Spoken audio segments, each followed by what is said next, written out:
Genèse chapitre 41, traduction Louis II. Au bout de 2 ans, Pharaon eut un songe. Voici, il se tenait près du fleuve. Et voici, cette vache belle à voir et grasse de chair montèrent hors du fleuve, et se mirent à paître dans la prairie.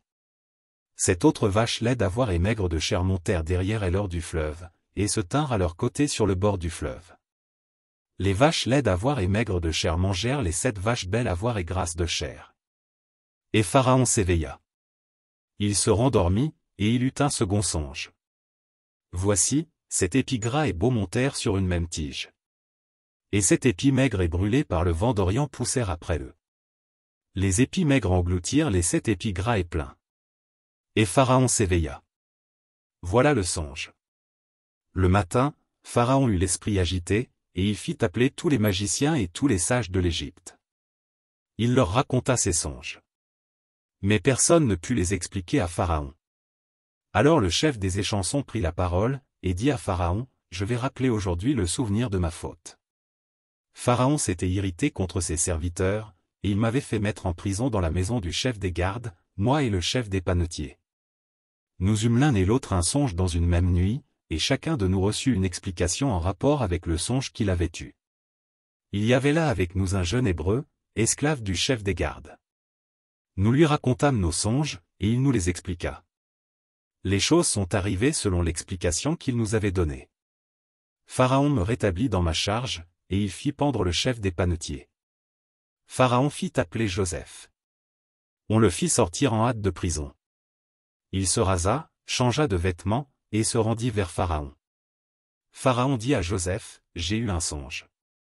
Personne ne peut l'expliquer, et j'ai appris que tu expliques un songe, après l'avoir entendu. » Joseph répondit à Pharaon, en disant, « Ce n'est pas moi. C'est Dieu qui donnera une réponse favorable à Pharaon. » Pharaon dit alors à Joseph, « Dans mon songe, voici, je me tenais sur le bord du fleuve. Et voici, cette vache grasse de chair et belle d'apparence montèrent hors du fleuve, et se mirent à paître dans la prairie. Cette autre vache montèrent derrière elle, maigre, fort laide d'apparence, et décharnée, je n'en ai point vu d'aussi laide dans tout le pays d'Égypte. Les vaches décharnées et laides mangèrent les 7 premières vaches qui étaient grasses. Elles les engloutirent dans leur ventre, sans qu'on s'aperçût qu'elles y fussent entrées, et leur apparence était laide comme auparavant. Et je m'éveillai. Je vis encore en songe 7 épis pleins et beaux, qui montèrent sur une même tige. Et 7 épis vides, maigres, brûlés par le vent d'Orient, poussèrent après eux. Les épis maigres engloutirent les 7 beaux épis. Je l'ai dit aux magiciens, mais personne ne m'a donné l'explication. Joseph dit à Pharaon, « Ce qu'a songé Pharaon est une seule chose, Dieu a fait connaître à Pharaon ce qu'il va faire. Les 7 vaches belles sont cette année, et les 7 épis beaux sont cette année, c'est un seul songe. Les 7 vaches décharnées et laides, qui montaient derrière les premières, sont cette année, et les 7 épis vides, brûlés par le vent d'Orient, seront cette année de famine. Ainsi, comme je viens de le dire à Pharaon, Dieu a fait connaître à Pharaon ce qu'il va faire. Voici, il y aura cette année de grande abondance dans tout le pays d'Égypte. Cette année de famine viendront après elle, et l'on oubliera toute cette abondance au pays d'Égypte, et la famine consumera le pays. Cette famine qui suivra sera si forte qu'on ne s'apercevra plus de l'abondance dans le pays. Si Pharaon a vu le songe se répéter une seconde fois, c'est que la chose est arrêtée de la part de Dieu, et que Dieu se hâtera de l'exécuter. Maintenant, que Pharaon choisisse un homme intelligent et sage, et qu'il le mette à la tête du pays d'Égypte. Que Pharaon établisse des commissaires sur le pays, pour lever un 5e des récoltes de l'Égypte pendant les 7 années d'abondance. Qu'il rassemble tous les produits de ces bonnes années qui vont venir, qu'il fasse, sous l'autorité de Pharaon, des amas de blé, des approvisionnements dans les villes, et qu'il en ait la garde.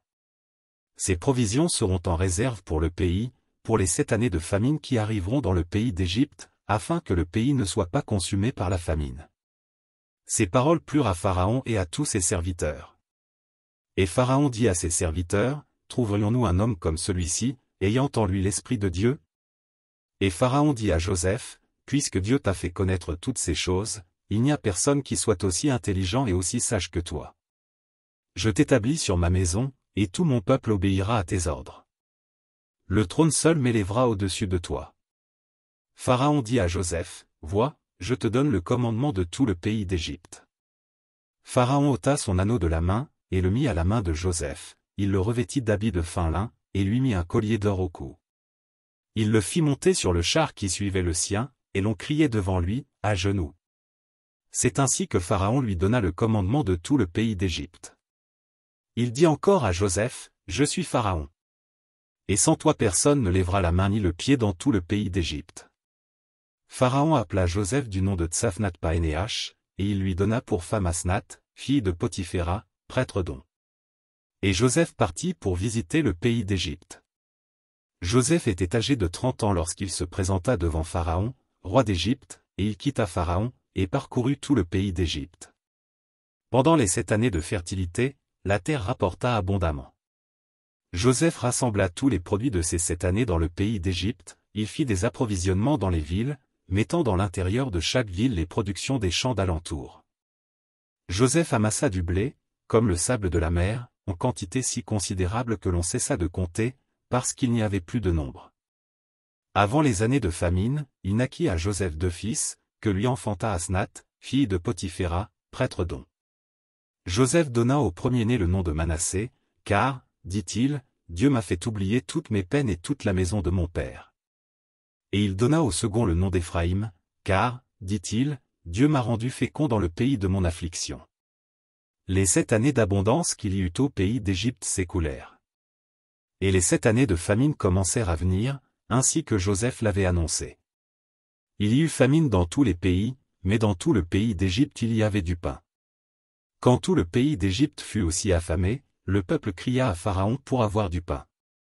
Pharaon dit à tous les Égyptiens, « Allez vers Joseph, et faites ce qu'il vous dira. » La famine régnait dans tout le pays.